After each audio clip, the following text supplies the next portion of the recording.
Good evening and a very warm welcome to you. Thank you so much for joining us on Economic Forum, where we discuss all things relating to the economy. My name is Farai Gwaze. And in today's program, we'll be looking very closely at community share ownership trusts, their significance, but more importantly, the reason why they were implemented in ensuring the empowerment of people within the community. Joining me in studio today is the Secretary General of the Association of Community Share Ownership Trusts in Zimbabwe, Mr. MANDIZVIDZA. Thank you so much for joining us today. My pleasure. Thank you for having me, Farah.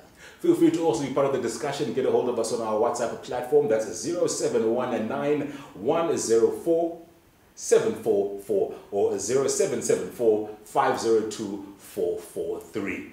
Now, Mr. MANDIZVIDZA, if you just briefly share with our audience, what is the significance of having established the Community Share Ownership Trust, but more importantly, the expectation that comes from it? The significance is that Zimbabwe is a country which is endowed with natural resources and with communities within the areas with natural resources.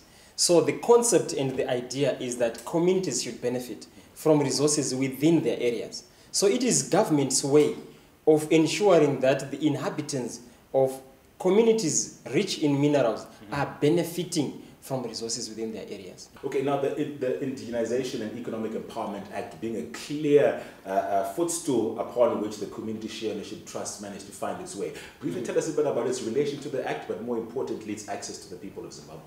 The law generally, its access to the people have been is a bit limited, probably due to issues of technology and other issues.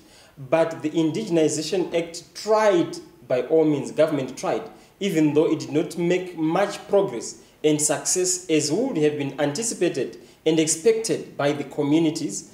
However, the idea behind economic empowerment and indigenization was to ensure that communities benefit from resources within their areas. Right. So currently, how many community share ownership trusts do we have? As of 2011 and by 2012, 61 community ownership trusts were registered in Zimbabwe, 60 of which are for the 60 districts, which are rural communities. And one is an urban community share ownership trust, which is Harare East Mavukuta Fara Community Share Ownership Trust. And the thrust, Farah, is also to even increase and ensure that all the other cities have community share ownership trusts, which are vehicles through which those communities should benefit from resources within those areas. Okay, so with a clear focus right now on the communal, which let's say rural areas in terms of the trusts. Yes. Briefly share with us a bit about what makes up the trust, who are the various stakeholders that contribute towards the organization itself. For starters, we are saying a community ownership trust is owned by the community. Sure. So the whole community should run the trust. However, for practical purposes, we then select certain members to represent certain groups of the community, be it the youth, business people, the women, disabled. But we also have community leaders. In the rural setup, we have the chiefs, who are the chairpersons. And we also have the district development officer, who was the DA. We also have the RDC CEO, who sits on that board. And we also have professionals, a legal representative, and a chartered accountant who must also assist with the finances of the trust.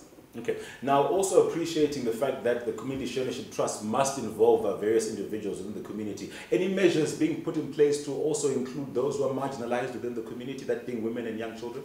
Definitely. We have a women representative in the board. We have got a youth representative in the board, including even war veterans. The idea is to try and ensure that every group of the community is represented in the board.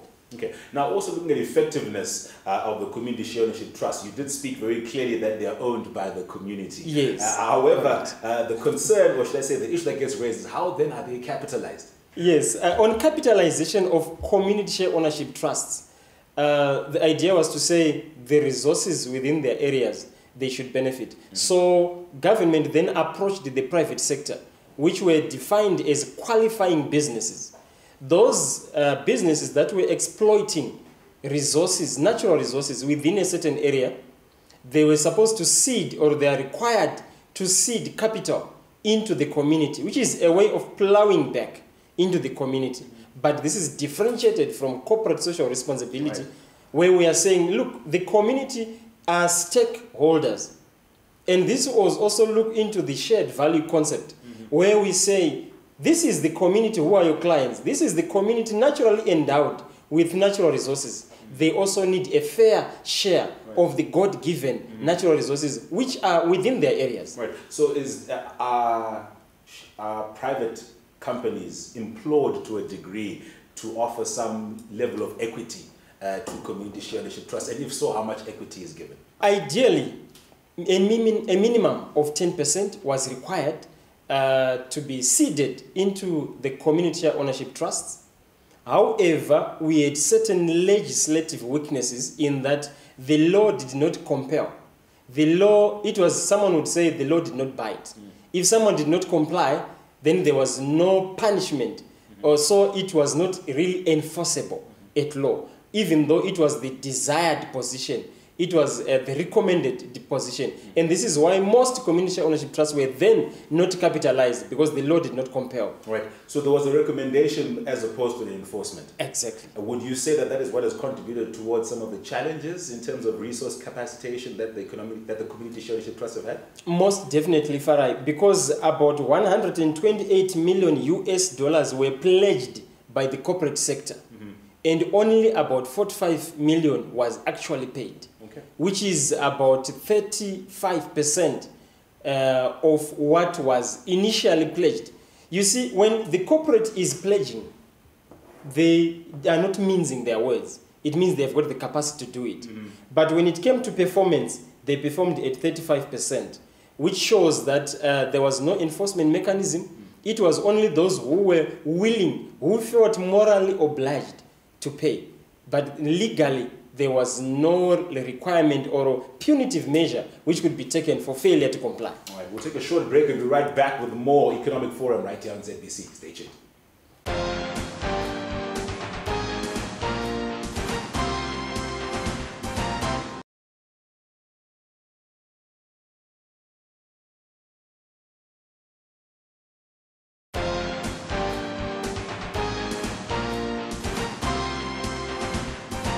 Welcome back to Economic Forum, where we discuss all things relating to the economy. My name is Farai Gwaze. Today we're looking at community share ownership trusts, their significance in Zimbabwe, but more importantly, their implementation around empowerment. I'm currently joined by Association of Community Share Ownership Trusts in Zimbabwe, Secretary General, Mr. MANDIZVIDZA. Once again, thank you so much for joining us. Now, picking up on our discussions from the previous segment, you said $128 million are being made available through the private sector to ensure that community share ownership trusts can capacitate those within their locale. However, they have also had challenges, that being the community share ownership trusts, in being able to develop strict corporate governance measures. How have you managed to alleviate that particular issue?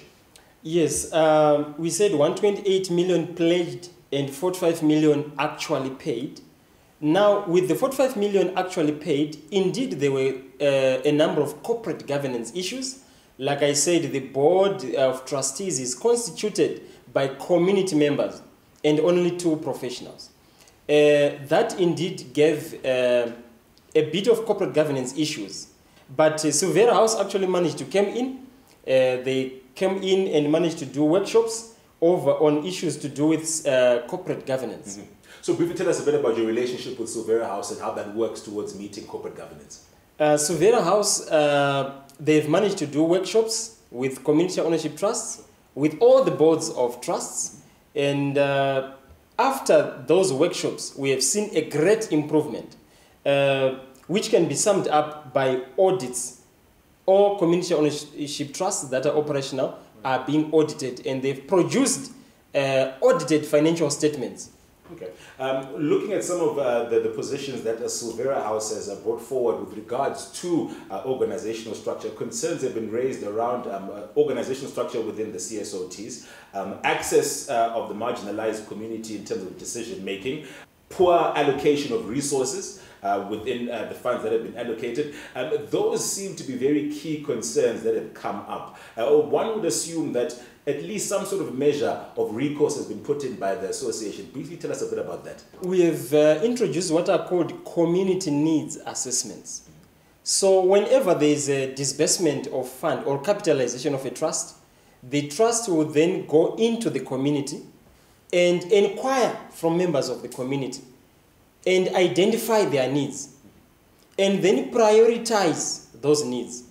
Then come back to the board and then make decisions based on information gathered from the community. Right. So we have seen all trusts engaging in community needs assessments and having projects that are shortlisted. As soon as funding is available, those projects will be undertaken. Fully appreciating that there are levels of bureaucracy that do kick in with an organization as large as yours spanning throughout the country. One can't help but also look at some of the concerns that are raised when we look at the 26 operational community shareholdership trusts compared to the 35 that are inactive. How do you look at resuscitating those in a manner that is efficient and effective towards empowering the community? One good thing we have seen from all the operational trusts is that they are willing to share a capital generated or received from their own areas by establishing what is like a sovereign wealth fund or a fund that is common to all other trusts. Because remember, Zimbabwe is not homogeneous as far as mineral resources are concerned. Some areas do not have much. Others are so rich in natural resources. So with the introduction of this common fund, the idea is that areas where there are no natural resources, those with natural resources would also seed into areas without, whereby we then say we are all Zimbabweans. This is the spirit of Ubuntu. All areas should benefit. At the end of the day, all Zimbabweans must benefit from minerals within Zimbabwe, so that someone in Lupane can benefit from the mineral that is here in Zimba. Right. Someone in Wedza can benefit from a mineral that is in Mutoko. So, Mr. MANDIZVIDZA, in essence, you're saying that it will take the 26 that are currently operating to contribute towards capacitating the dormant 35? Definitely. How efficient is that as a method in terms of being able to recapitalize the community shareholdership trust in Zimbabwe? Its efficiency, it definitely needs government buy-in and government contributions, just like we would adopt a model, the devolution model that government is taking up. If funds could be disbursed in that same model using the same template, we can actually see funds reaching every district, because the spirit behind the community ownership trust is to say what we were given by God as Zimbabwe, we should all share and have a share in it. Appreciating that, of course, Mr. MANDIZVIDZA, if 35 of those community shareholdership trusts were not able to function previously, what has changed now that is going to make them be able to function? Currently, you would see that we have the economic empowerment policy or bill, which is yet to become law. We really expect that this Zimbabwe's economic empowerment policy should seek to empower the whole of Zimbabwe. And the policy should also speak into such ideas, such ambitions by the community ownership trusts to ensure that even those 35 trusts which were not capitalized, they are also able to be capitalized and to see actual benefits coming to the rural community members.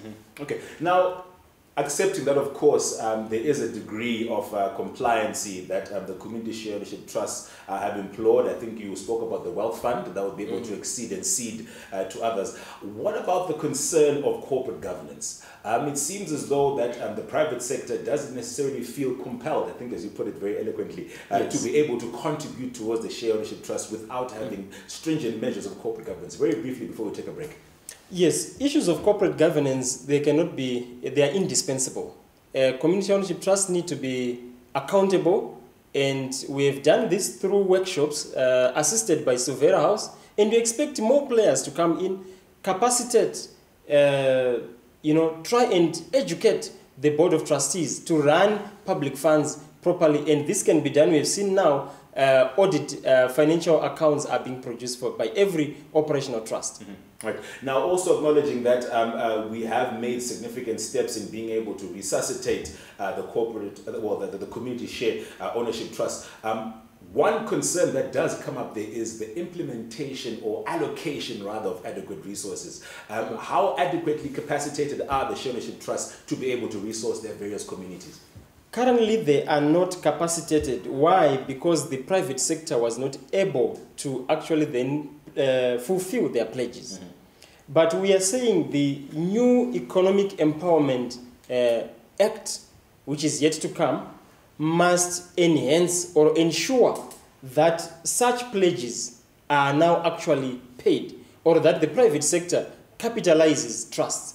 And this model, to resuscitate those that were not able to be capitalized, can then be able to see the light of day. All right, then we'll take another short break and be right back with more Economic Forum. Stay tuned.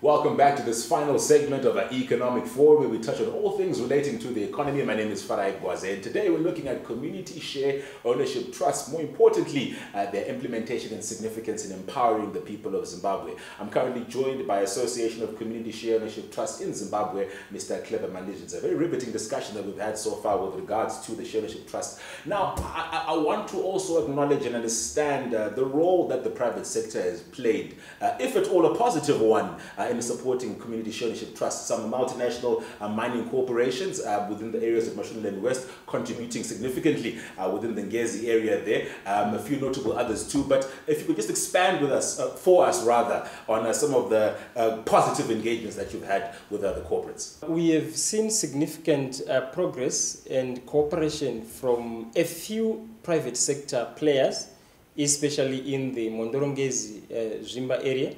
They were able to fulfill their pledge, and from their pledge we are also able to come out and say the community has benefited a lot. There is a lot of development that has happened. In fact, recently we have seen that trust donating 2 ambulances and an X-ray block, which is available for use to the community, which means people in that area do not need to come to Harare for certain other very critical services that need X-ray. They have ambulances in the area, which is what we need, especially in those rural areas, because we are saying sometimes our fathers and mothers in the rural areas, they get sick, but there's nothing to help. Outside of the social aspect, critics could argue that the community share ownership trusts in essence are a means to be able to access profits that have come from various mining houses or any other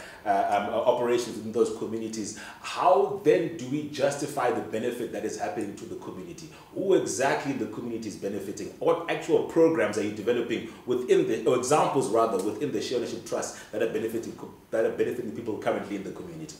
We have what we have termed the enterprise development sect of community ownership trusts, whereby we say, like in Goromonzi, where I hail from, we had introduced a pig production concept, whereby the trust would fund farmers, and Pig Industry Board came on board, would assist, and pork would be produced, or pigs would become the output, and they will be sold to the market. But looking at the Mondorongezi model, they've engaged into poultry production, eggs and meat, and they've bought into Sebo, and they're making significant progress, so much that members of the community who are in that project, they are actually keeping a minimum of 5,000 beds, and their profits are making in excess of 50 cents per bed.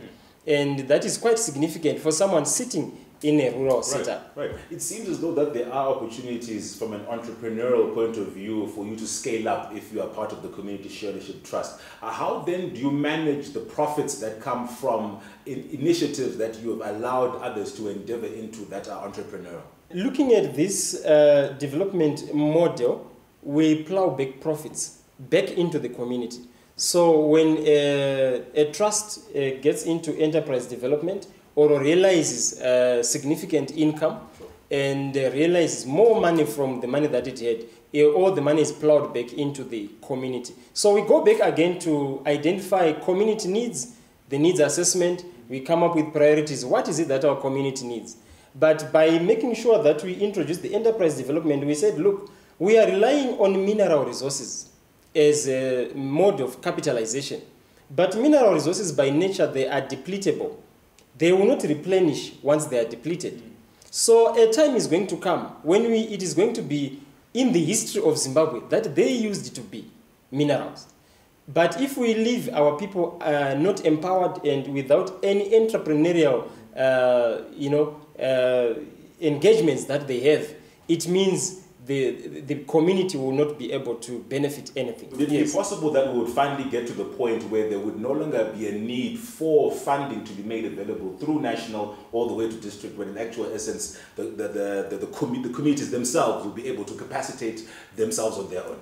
Is that where we are going towards? Not really. Okay. We wouldn't want to go there. Why? Because community needs keep increasing. Sure. And there are certain things, and you'd see also that the community share ownership trust has a bias towards what its real individual members need, as opposed to the DDF, which has got a separate mandate. However, these two mandates are supposed to be complementary. Right. So we need to have both. Okay. Just for clarity in that particular area of DDF, what does the role of the Community Share Ownership Trust play in infrastructure development? And I say so because it seems as though that is the key area that would allow communal areas to be able to compete with the peri-urban going forward. Yes. When we do a community needs assessment, it is the community that will say we have no bridge or our road network is poor. Then when the community then says to us it's a priority, probably this was a duty that was supposed to be done by DDF, but probably DDF is not resourced. So the trust will take over that. But when the trust maintains that road, it's not like the trust now owns that road. Right. DDF should keep on maintaining that road. Right. But when the community says, look, DDF is lacking here, we need this. But you see, the trust will go to schools, it will go to clinics, it will go to deep tanks, certain areas where DDF may not actually be going, yes.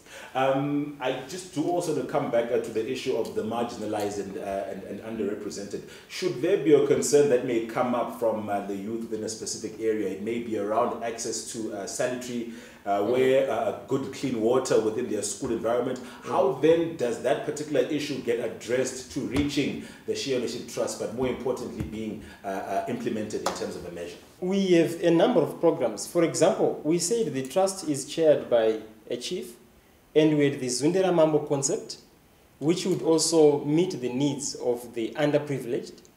We also have seen community ownership trusts develop vocational training centers for young people who are leaving school and have no skill that can sustain them for their livelihoods. We have also seen the community ownership trusts working with youth groups that have got their projects that are willing, like the example that I gave of Goromonzi, where the trust was prepared to fund young people interested in doing pig production. Right. Okay. And the model is already there. Now, Mr. MANDIZVIDZA, unfortunately, that's all the time that we do have here today. I've been joined in studio by the Secretary General of the Association of Community Share Ownership Trusts in Zimbabwe, Mr. Clever MANDIZVIDZA. We look forward to speaking to you again in future. Thank you so much. That's all the time that we do have here today on Economic Forum. Please feel free to take advantage once again of our social media platforms. That's Facebook, Twitter, Instagram, and YouTube. Follow us at Economic Forum Zimbabwe. Also get a hold of us on our our WhatsApp platforms rather. That's 0719-104-744 and 0774-502-443. My name is Farai Gwaze. Pleasant viewing.